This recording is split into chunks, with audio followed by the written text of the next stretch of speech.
नमस्ते बच्चों। Last class में हम लोग पढ़े थे एपिथीलिया ऊतक के बारे में हम लोग पढ़े थे। ठीक है, तो हम लोग देखते हैं कि एपिथीलिया ऊतक जो होता है ये कितने प्रकार का होता है। तो 4 प्रकार का होता है। सल्पी एपिथीलिया ऊतक, घनाभकार एपिथीलिया ऊतक, स्तंभाकार एपिथीलिया ऊतक और ग्रंथिल एपिथीलिया ऊतक। अब हम लोग देखते हैं, इसका प्रकार भी हम लोग पढ़ लिए थे। ठीक है, क्या क्या कार्य करता है। तो पहले हम लोग चलिए ग्रंथिल ऊतक, ये क्या होता है कि इसमें विशेष जगह पर मुड़ाव आ जाता है या घूम जाता है, जिसके कारण इसका नाम क्या पड़ता है, ग्रंथिल एपिथीलिया ऊतक पड़ता है। इसका विशेष काम हम लोग को खाली याद रखना है कि ये क्या करता है, पाचक एंजाइम या पाचक रस का या विशेष प्रकार के रस का निर्माण करता है। ठीक है, देखना हम लोग जैसे छोटी आंत बड़ी आंत हम लोग देखते हैं ना, वहाँ पर भी ये सब सारा चीज़ पाया जाता है। आगे हम लोग देखे थे क्या, सल्की एपिथीलिया ऊतक, इसकी खासियत क्या होती है कि ये बाहरी आवरण का निर्माण करता है। ये चपटी और बहुत ही मुलायम होती है।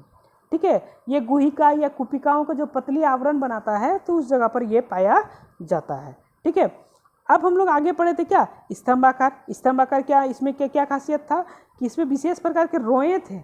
विशेष प्रकार क्या था, यहाँ पर इस जगह पर हम लोग रोए देख रहे थे, जिसके कारण इसका नाम क्या पड़ा था, सल्की सिलिया में एपिथीलिया ऊतक, जिसको हम लोग पक्षमाप भी कहते हैं।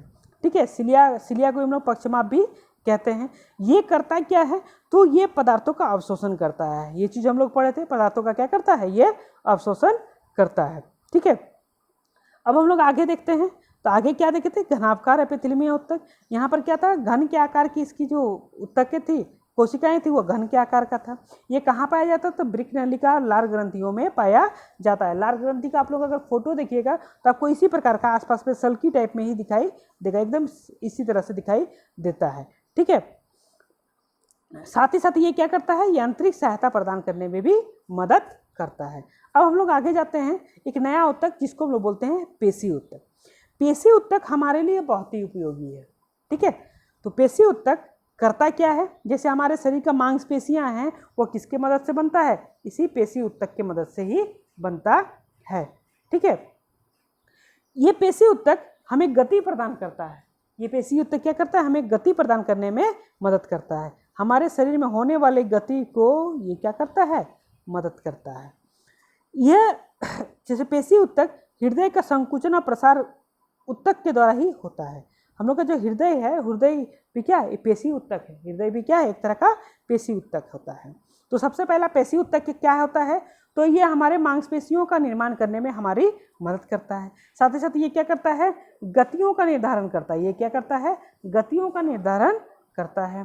हृदय में किस प्रकार की ऊतक रहती है, तो वहाँ पर हृदय में भी क्या होता है, पेशी ऊतक का निर्माण पेशी ऊतक के द्वारा बनता है। अब हम लोग देखते हैं कि पेशी ऊतक कितने प्रकार के होते हैं। तो पेशी ऊतक कितने प्रकार के, 3 प्रकार के होते हैं।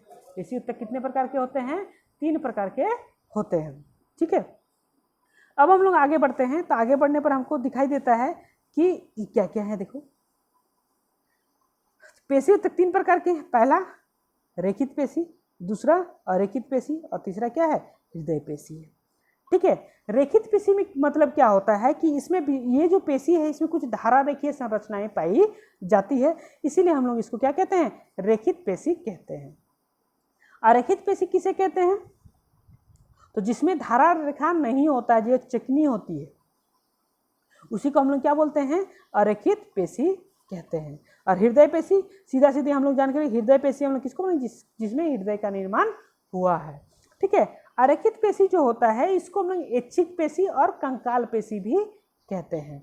ठीक है, और अरेखित पेशी जो होता है, इसको हम लोग बोलते हैं अऐच्छिक पेशी, क्योंकि ये हमारे इच्छा के अनुसार काम करता है। ये हमारे इच्छा के अनुसार काम नहीं करता। जैसे चलना फिरना, गति करना, ये सब कहाँ पर, ऐच्छिक पेशी के द्वारा होता है। लेकिन आँख झपकाना, पलके झपकाना जो है, यहाँ पर जो भी पेशी उपस्थित होती है, वो किसके कारण होती है, अरेखित पेशी के द्वारा होती है। ठीक है, आज हम इतना ही पढ़ते हैं। कल इसके बारे में और विस्तार रूप से हम लोग चर्चा करेंगे, ये तीनों के बारे में। ठीक है, और कुछ फिगर भी इसका हम देखेंगे। आज के लिए इतना ही, धन्यवाद।